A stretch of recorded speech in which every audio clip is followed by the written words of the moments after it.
Assalamualaikum warahmatullahi wabarakatuh. Kami dari kelompok 6 akan mempresentasikan tentang sistem suspensi sepeda motor yang beranggotakan kelompok 1. Ahmad Rizky Nugroho, 2. Eva Renatalia, 3. Ibnu Aris Yunanto, 4. Muhammad Dawam Abdillah, 5. Salma Subhatiar, 6. Safa Hasmullah. Berfungsi untuk meredam tekanan yang dihasilkan dari permukaan jalan seperti seketika melewati polisi tidur, jalan berlubang maupun jalanan yang tidak rata dan berbatu. Suspensi akan mengayun ke atas dan ke bawah untuk meredam getaran pada bodi sehingga tidak terasa sampai kabin. Saya akan menjelaskan tentang fungsi sistem suspensi sepeda motor. Pengendara sepeda motor tentu menginginkan kenyamanan dan keamanan saat mengendarai sepeda motornya. Sistem suspensi dirancang untuk menahan getaran akibat benturan roda dengan kondisi jalan. Dengan demikian, fungsi sistem suspensi pada sepeda motor antara lain sebagai berikut. A. Menyerap getaran, kejutan, oskilasi dari permukaan jalan sehingga akan menambah kenyamanan dan stabilitas dalam berkendara. B. Menghubungkan rangka sepeda motor dengan roda-roda. C. Meningkatkan kemampuan cengkeraman roda saat membelok terhadap jalan. D. Menopang rangka dan memelihara letak geometris antara rangka dan roda-roda. E.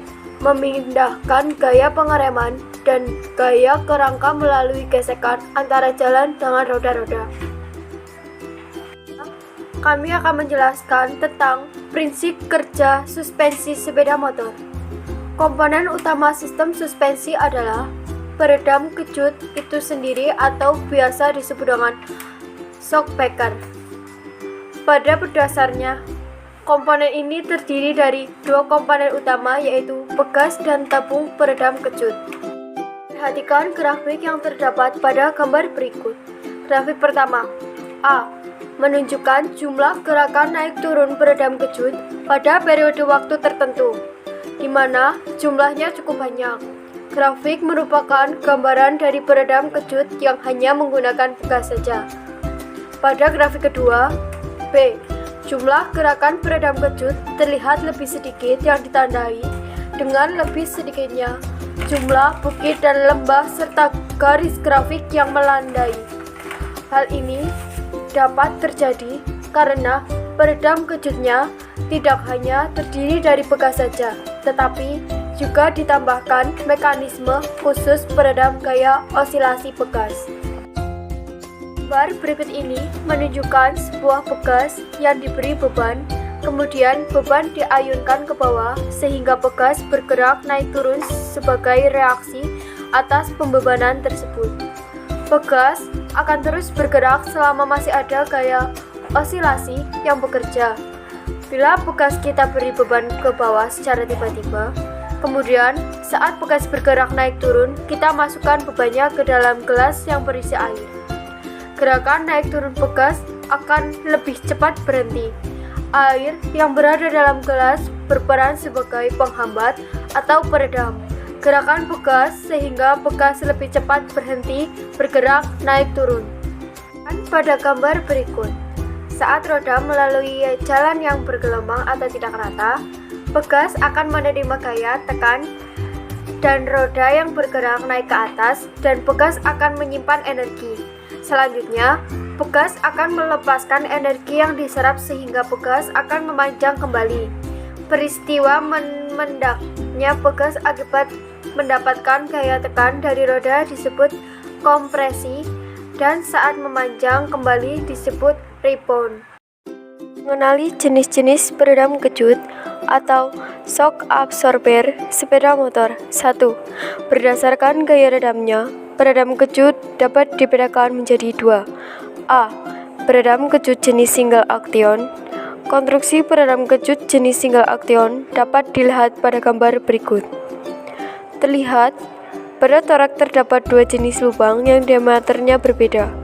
Lubang berdiameter besar mempunyai mekanisme buka tutup menggunakan katup valve, sedangkan yang berdiameter kecil, orifice, tidak memiliki katup. Saat langkah memanjang, fluida akan mengalir ke bawah melalui orifice karena lubang berdiameter besar tertutup oleh katup. Mekanisme ini menyebabkan gerakan memanjang menjadi lebih lambat daripada saat langkah kompresi sehingga mampu meredam gerakan bekas terutama saat langkah memanjang. B. Peredam kecut jenis double action. Konstruksi peredam kecut double action dapat dilihat pada gambar berikut. Konstruksinya hampir sama dengan peredam kecut single action. Yang membedakan adalah diameter lubang di torak dan jumlahnya katupnya. Pada peredam kecut double action, diameter kedua lubangnya sama dan tiap lubang dilengkapi dengan katup. Berdasarkan konstruksinya, peredam kecut dapat dibedakan menjadi dua. A. Peredam kecut jenis monotup. Peredam kecut jenis ini terdiri dari satu lubang tabung dan posisi tabung berada pada bagian atas. Bagian utama terdiri dari tutup atau cover atau shell case, silinder bagian atas atau upper chamber yang berisi fluida cair, silinder bagian bawah atau lower chamber yang berisi gas bertekanan tinggi dan torak. Peredam kecut monotup memiliki dua torak, yaitu torak yang berhubungan dengan poros peredam kecut dan mempunyai katup. Pada gambar hanya disebut piston. Satu lagi adalah torak bebas atau free piston. Peredam kecut jenis dual atau twin tube. Peredam kecut dual tube terdiri dari dua tabung dengan posisi tabung berada di bagian bawah. Bagian-bagian utama peredam kecut dual tube yaitu tutup atau cover, tabung luar atau outer tube absorber cell, tabung dalam atau pressure tube yang dilengkapi katup kontrol atau check valve, silinder luar atau reservoir chamber, silinder dalam atau working chamber, dan torak yang dilengkapi lubang-lubang kecil atau orifice sebagai katup. Berdasarkan jenis fluida yang digunakan, ada dua jenis peredam kecut pada sepeda motor. A. Peredam kecut jenis oil tip. Jenis fluida yang digunakan peredam kecut oil tip adalah fluida cair berupa minyak. Peredam kecut tipe ini dapat berupa single atau double action dan mono atau dual tube. Ciri khas peredam kecut tipe oli yaitu jika peredam kecut ditekan memendek, peredam kecut tidak akan kembali ke panjang semula. Peredam kecut jenis gas tip. Peredam kecut tip gas menggunakan fluida berupa gas atau udara bertekanan. Jenis gas yang digunakan untuk mengisi tabung peredam kecut yaitu gas nitrogen. Ciri khas peredam kecut tipe gas jika peredam kecut gas ditekan, panjangnya akan kembali ke ukuran semula. Suspensi depan sepeda motor. 1. Suspensi jenis bottom link fork atau garpu batang bawah. Suspensi bottom link terbuat dari pelat-pelat baja dan mempunyai bantalan atau cushion unit yang berbeda di dalamnya. Ujung bawah dari garpu jenis ini menopang roda depan lewat linkage. Bantalan atau cushion terdiri dari bekas koil dan peredam oli. Suspensi ini sangat cocok untuk kendaraan berkecepatan rendah. Hal ini disebabkan karena sifatnya yang tidak stabil pada kecepatan tinggi dan terpasang pada poros roda depan. Ada dua jenis bottom link pada sepeda motor yaitu leading link merupakan jenis suspensi depan yang dirancang memiliki pivot link atau lengan ayun menghadap ke arah depan shock absorber ditahan oleh leading edge pada garpu. Salah satu keunggulan suspensi leading link yaitu pada saat pengereman konstruksi link akan menaikkan bagian depan sepeda motor sehingga gejala sepeda motor menukik ke depan akibat pengereman dalam dikurangi. Trailing link merupakan jenis suspensi yang dirancang memiliki posisi poros atau aksel yang didukung oleh wing dan shock absorber. Pada tipe trailing link, peredam kecut dihubungkan dengan lengan penyambung yang menghubungkannya dengan roda depan. Titik tumpu peredam kecut bagian ini menjadi satu dengan lengan pemegang poros roda depan. Titik tumpu ini diletakkan dengan poros roda. Titik tumpu atas menjadi satu dengan poros kemudian sehingga sistem ini juga berfungsi sebagai sistem kemudi sepeda motor. Ini merupakan beberapa kelebihan suspensi teleskopik. A. Perawatannya mudah dilakukan seperti penggantian oli atau bekas suspensi. B. Harganya murah. C. Kenyamanan dan keamanan pada kecepatan tinggi tetap terjaga. Sistem suspensi teleskopik memiliki kekurangan antara lain: A. Tidak mampu menahan beban yang terlalu berat. B. Bagian depan sepeda motor cenderung menukik pada saat pengereman, sehingga kemungkinan pengendara terjungkal pada saat pengereman mendadak menjadi lebih besar. Suspensi jenis garpu atau teleskopik, atau bisa disebut juga telescopic fork. Suspensi teleskopik terdiri dari dua garpu atau fork yang dicepitkan pada steering yoke. Garpu teleskopik menggunakan penahan getaran bekas dan oli atau minyak pelumas garpu. Bekas menampung getaran dan benturan roda dengan permukaan jalan dan oli garpu mencegah getaran diteruskan ke batang kemudi. Suspensi ini bekerja berdasarkan pergerakan turun naik pipa garpu yang mendapat bantuan tekanan bekas dan sebagai fungsi damping atau peredam. 1. Tabung peredam garpu atau fork. 2. Yoke kemudi atas atau steering upper yoke. 3. Yoke kemudi bawah atau steering lower yoke. 4. Batang kemudi atau steering stem. 5. Penyangga garpu atau fork brake. 6.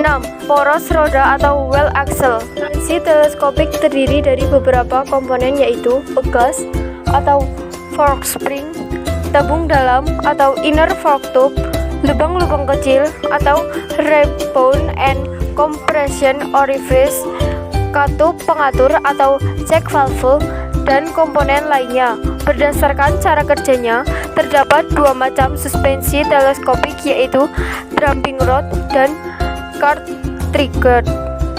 A. Suspensi damping rod peredam gerakan peredam kejut menggunakan fluida cair dengan mekanisme lubang kecil atau orifice. B. Suspensi cart trigger diciptakan untuk mengatasi permasalahan yang terjadi pada tipe damping rod. Konstruksi dan komponen suspensi cart trigger sedikit berbeda dengan damping rod, terutamanya adanya penambahan komponen cart trigger dan torak-torak yang dilengkapi katup. Cart trigger dan komponen ini dalamnya digunakan untuk mengurangi terjadinya gelembung udara saat peredam kejut bekerja. Suspensi belakang sepeda motor. Unit suspensi belakang terdiri dari bekas dan tabung peredam yang diletakkan di tengah-tengah bekas. Keduanya dirakit menjadi satu dan pada bagian atas bawahnya dilengkapi lubang baut untuk mengikatnya dengan lengan ayun dan rangka. Tabung peredam ini biasanya berisi fluida cair dan untuk mengatur sirkulasi selama bekerja digunakan katup pengatur. Prinsip kerjanya serupa dengan peredam kejut depan, di mana aliran fluida yang dihambat dengan orifice berfungsi untuk meredam gerakan naik turun bekas. 1. Sistem twin shock. Sepeda motor yang menggunakan sistem ini ditandai dengan adanya dua buah peredam kejut pada bagian belakang yang mengapit roda. Bagian atas peredam kejut dipasang di rangka atau sasis sepeda motor dan bagian bawahnya dipasang di lengan ayun. Sistem monoshock. Sepeda motor yang menggunakan sistem suspensi monoshock hanya menggunakan satu peredam kejut saja. Konstruksi ini sangat sederhana tetapi membutuhkan tempat agar luas karena metode pemasangannya. Kelemahannya, getaran dan goncangan dari roda diteruskan ke rangka atau sasis sehingga mengurangi kenyamanan berkendara. Peredam kejut dipasang di bagian tengah lengan ayun yang berada di dekat poros lengan ayun. Dalam gambar tersebut, peredam kejut bagian atas dipasang langsung ke rangka dan bagian bawahnya juga dihubungkan dengan rangka dan lengan ayun melalui mekanisme lengan penghubung atau link. Saat roda menerima getaran atau goncangan akan diteruskan ke lengan ayun dan lengan penghubung yang selanjutnya diserap oleh peredam kejut. Bila kamu perhatikan dengan cermat, konstruksi tersebut hanya sedikit meneruskan getaran dan goncangan ke sasis. Sepeda motor otomatis, suspensi dipasang pada rangka untuk bagian atasnya dan di atas transmisi CVT untuk bagian bawahnya. Gambar di samping menunjukkan transmisi CVT dan mesin juga berfungsi sebagai lengan ayun sepeda motor otomatis sehingga kita tidak akan menemukan lengan ayun seperti pada jenis sepeda motor lainnya. Variasi lain suspensi belakang adalah sistem monoshock dengan single seated swing arm. Sepeda motor yang menggunakan sistem ini pada sisi kanan roda belakang tidak diapit oleh lengan ayun sehingga terkesan lebih luas. Sistem ini hanya menggunakan lengan ayun dengan satu sisi saja, yaitu sisi kiri. Pada lengan ayun sisi kiri dijadikan tempat pemasangan beberapa komponen sekaligus, yaitu roda belakang, sistem rem, dan gear belakang. Perawatan berkala pada suspensi depan dan sepeda motor. Berikut langkah perawatan berkala pada suspensi depan. A. Prosedur perawatan suspensi depan yaitu pemeriksaan secara visual. 1. Perhatikan permukaan tabung peredam kejut atau inner tube. 2. Perhatikan dengan cermat apakah ditemui kotoran yang melekat pada tabung peredam kejut atau kebocoran fluida di permukaan tabung. Kotoran ini dapat melekat karena terjadi kebocoran fluida. 3. Bila hal ini terjadi, peredam kejut harus segera dibongkar dan diperbaiki karena jika dibiarkan, pengendalian sepeda motor akan terganggu dan membahayakan keselamatan jiwa pengendara. B. Pemeriksaan letak geometri suspensi dilakukan dengan cara sebagai berikut. 1. Posisikan stang dalam kondisi lurus. 2. Kemudian periksa kelurusan roda depan dengan roda belakang. 3.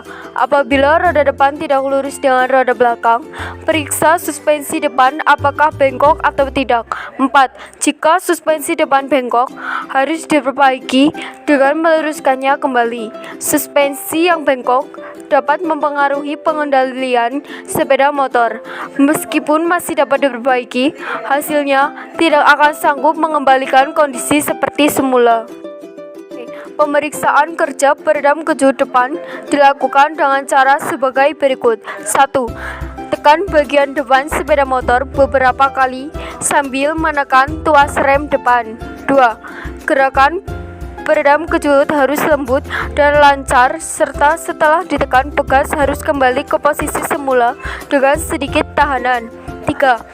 Apabila peredam kejut terlalu lembut atau terdengar bunyi dari peredam kejut, lakukan pemeriksaan lebih lanjut dan jika ditemui kerusakan, segera perbaiki. 4. Selain itu, periksa juga baut-baut yang mengikat peredam kejut dengan segitiga. Jika kendor atau longgar, kencangkan baut-baut pengikat menurut momen pengencangannya. Perawatan berkala pada suspensi belakang sepeda motor. Suspensi belakang membutuhkan sedikit tambahan pekerjaan perawatan terutama untuk suspensi belakang monoshock tipe link. Berikut ini merupakan langkah perawatan berkala pada suspensi belakang sepeda motor. A. Pemeriksaan secara visual untuk mengetahui adanya kebocoran fluida peredam kejut dan kelurusan roda belakang. Jika peredam kejut belakang sudah bocor, maka peredam kejut sebaiknya harus diganti dengan yang baru. Penggantian peredam kejut untuk tipe twin shock sebaiknya harus dilakukan bersamaan agar kinerja peredam kejut kanan dan kiri selalu sama. Pemeriksaan kelurusan roda belakang berhubungan dengan kondisi lengan ayun. Cara memeriksa lengan ayun yaitu dengan cara 1. Goyangkan lengan ayun ke kanan kiri. 2. Jika gerakan lengan ayun hanya sedikit atau masih dalam batas spesifikasi, kondisi pusing lengan ayun masih baik. 3. Jika gerakan lengan ayun terlalu besar, pusing lengan ayun kemungkinan sudah oblak atau aus. Poros lengan ayun yang bengkok akan mempercepat rusaknya pusing lengan ayun, sehingga kelurusannya harus diperiksa. Lengan ayun yang terlihat bengkok atau retak juga harus segera diganti karena sangat berbahaya jika patah pada saat sepeda motor sedang dikendarai. Dari sistem suspensi ini yaitu suspensi merupakan salah satu bagian yang sangat penting dalam kendaraan yang fungsinya secara umum adalah untuk menambah kenyamanan serta kenikmatan berkendara bagi pengemudi. Sekian penjelasan sistem suspensi pada sepeda motor dari kelompok kami. Jika ada kekurangan dan salah kata mohon dimaafkan. Sekian, wassalamualaikum warahmatullahi wabarakatuh.